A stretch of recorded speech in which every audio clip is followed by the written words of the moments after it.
সূরাতুদ দুহা নাযিল হয়ে গেছে, ওয়ালা সাউফা ইউতিকা রাব্বুকা ফাতারদা। এই আয়াত যখন জিবরিল আমিন কারীম সাল্লাল্লাহু আলাইহি ওয়াসাল্লামকে শোনাচ্ছে, ইয়া রাসূলুল্লাহ ইয়া হাবিবাল্লাহ, আল্লাহ আপনাকে খুশি করবেন। আল্লাহ বলছেন, আপনার রব আপনাকে বলছেন, রব আপনাকে অবশ্যই খুশি করে ছাড়বেন।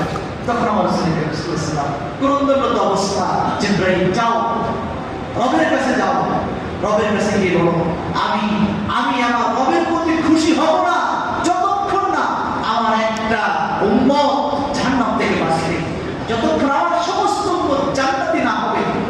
রবকে বলে আসো, হাবিব কিন্তু খুশি হবে না। আল্লাহ সুবহানাহু ওয়া তাআলা এই অবস্থায় জিবরিল আমিনকে দিয়ে আমার খবর পাঠাচ্ছে, জিবরিল আমিন যাও আমার বন্ধুর কাছে যাও, আমার বন্ধুকে তো আমি অবশ্যই ওয়াদা করেছি খুশি করবই করব। আমার বন্ধুকে আমি কথা দিলাম, ওয়াদা দিলাম, আমার বন্ধুর সমস্ত উম্মত জান্নাতি হয়ে যাবে। বলেন না সুবহানাল্লাহ।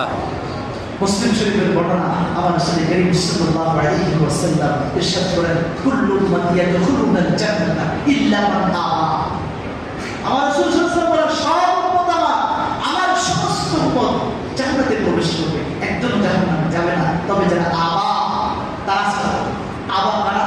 যাদেরকে আমার রাসূল সাল্লাল্লাহু আলাইহি ওয়াসাল্লাম উম্মত হিসেবে পরিচয় দিবে না। পার্থিব জগতে যারা দ্বীনের সাথে গাদ্দারি করবে, যারা ঈমান ইসলামের সাথে যারা বেয়াদবি করবে, ঈমানের সাথে ইসলামের সাথে দ্বীনের সাথে যারা দুশমনি করবে, জুলুম করবে, উলামায়ে কেরামের সাথে যারা গাদ্দারি করবে, এক পর্যায়ে ইসলাম থেকে যারা বিচ্ছিন্ন হয়ে যাবে, এই চরম বেয়াদব লোকগুলোকে আল্লাহ রাসূল সাল্লাল্লাহু আলাইহি ওয়াসাল্লাম কিয়ামতের কঠিন ময়দানে মুখ ফিরিয়ে দিবেন, পরিচয় দিবেন না।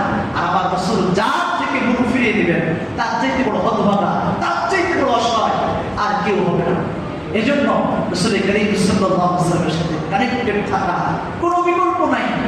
যে কোনো মূল্যে আমার রাসূল সাল্লাল্লাহু আলাইহি ওয়াসাল্লামের সাথে, রাসূল সাল্লাল্লাহু আলাইহি ওয়াসাল্লাম রেখে যাওয়া দ্বীনের সাথে, ইসলামের সাথে, এই আদর্শের সাথে আমাকে কানেক্টেড থাকতেই হবে যে কোনো মূল্যে। তাহলে রাসূল সাল্লাল্লাহু আলাইহি ওয়াসাল্লাম পরিচয় দিবেন, উম্মতি উম্মতি বলে যখন ডাক দিবেন, আমি রাসূলের সেই ডাকের মধ্যে পড়ে যাবো, রাসূলের পরিচিত হয়ে ধন্য হয়ে যাবো, জাহান্নাম থেকে বাঁচতে পারবো। আল্লাহ সুবহানাহু ওয়া তাআলা যেন আমাদের সবাইকে সত্যিকার কৃতজ্ঞ বান্দা হিসেবে নিজের জীবনকে প্রতিষ্ঠিত করা, আল্লাহ রাব্বুল আলামিনের সমস্ত হুকুম আহকামগুলো, বিধিবিধানগুলো মেনে চলা, রাসূল কারীম সাল্লাল্লাহু আলাইহি ওয়াসাল্লামের রেখে যাওয়া আদর্শকে বাস্তবায়ন করা তৌফিক দান করেন। সকলে বলে আমিন।